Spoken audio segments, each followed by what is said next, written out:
Gold, trusted gold buyers. మీరు తాకట్టు పెట్టిన బంగారాన్ని విడిపించి ఈ రోజు ఉన్న మార్కెట్ ధరకు కొనబడను.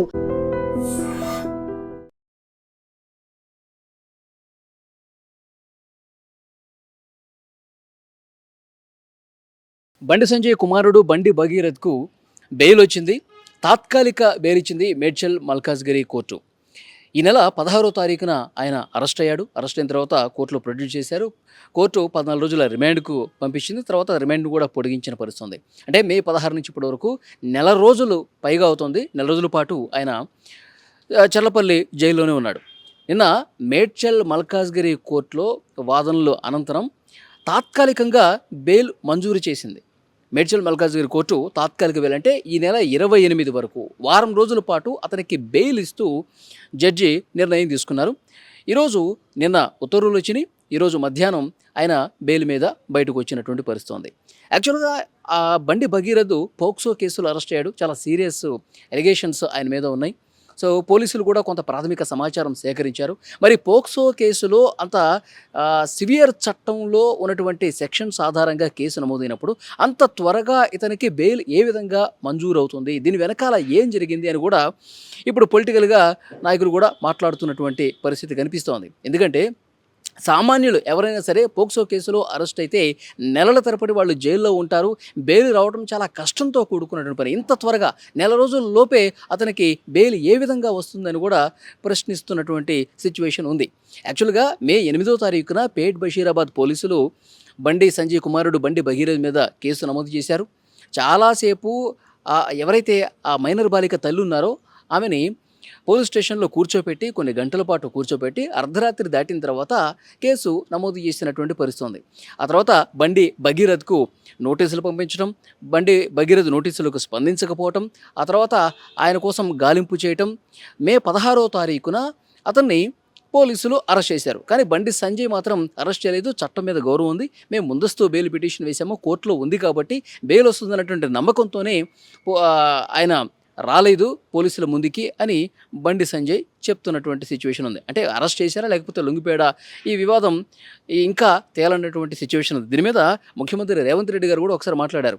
సో పోలీసులు అరెస్ట్ చేశామని చెప్తున్నారు, పోలీసుల మాట వినాలా వద్దా? నేను పోలీసులు చెప్పిందే మేము నిజమని నమ్ముతాం కదా. బండి సంజయ్ ఏమో లొంగిపోయాడని చెప్పేసి అంటున్నారు. సో వాటెవర్ పోలీసులు ఏదైతే మాకు చెప్పారో, ఇన్ఫర్మేషన్ ఇచ్చారో, సో అదే వాస్తవంగా మేము నమ్ముతాం అని రేవంత్ రెడ్డి కూడా మాట్లాడినటువంటి పరిస్థితి ఉంది.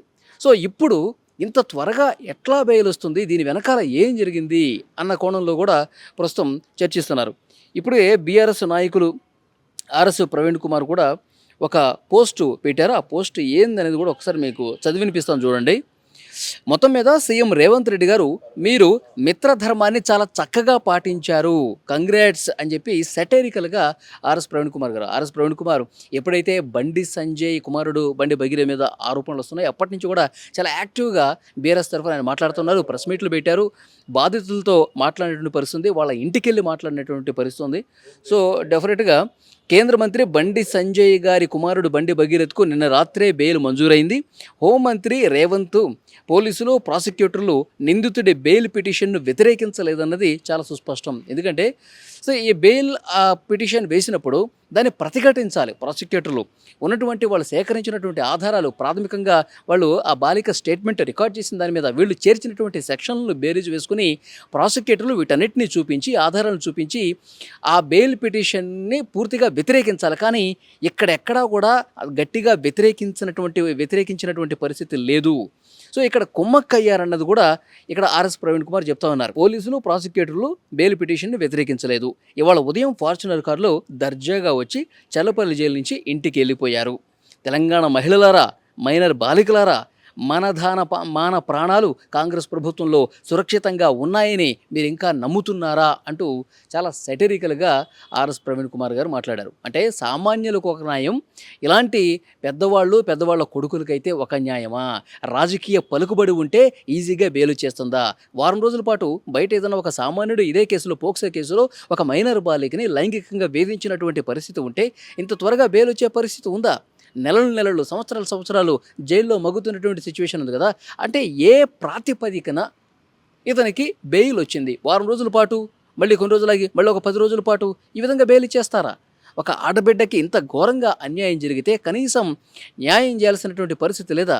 రేవంత్ రెడ్డి గారు తెర వెనుక చక్రం నడిపించారు, తన మిత్రుడు బండి సంజయ్కి సహకారం అందించారన్నది కూడా క్లియర్గా కనిపిస్తుందన్నది ఆర్ఎస్ ప్రవీణ్ కుమార్ వ్యంగ్యంగా ఇక్కడ ఈ ట్వీట్లో చాలా స్పష్టంగా చెప్పారు. ఆర్ఎస్ ప్రవీణ్ కుమార్ మనకు తెలుసు, ఈ కేసు మొదటి నుంచి కూడా బండి సంజయ్ కుమారుడు బండి భగీరథ్ గతంలో కాలేజీలో చేసినటువంటి వ్యవహారాలు, అతను చాలా దారుణంగా కాలేజీలో యువకుల్ని కొట్టడం, తర్వాత అతను మందు కొడతాడు, ఇంకోటి కొడతాడు, ఇవన్నీ కూడా వీడియోలతో సహా మొదటి నుంచి కూడా ఇది ఒక పొలిటికల్ క్యాంపెయిన్ లాగా నడిచింది. బండి సంజయ్ కుమారుడి మీద బీఆర్ఎస్ పార్టీ చాలా తీవ్రంగానే ఫైట్ చేసినటువంటి పరిస్థితి ఉంది. అందులో ముఖ్యంగా ఆర్ఎస్ ప్రవీణ్ కుమార్ ఉన్నారు. ఈరోజు బెయిల్ వచ్చిన వెంటనే ఆయన ఈ ట్వీట్ చేసినటువంటి పరిస్థితి ఉంది.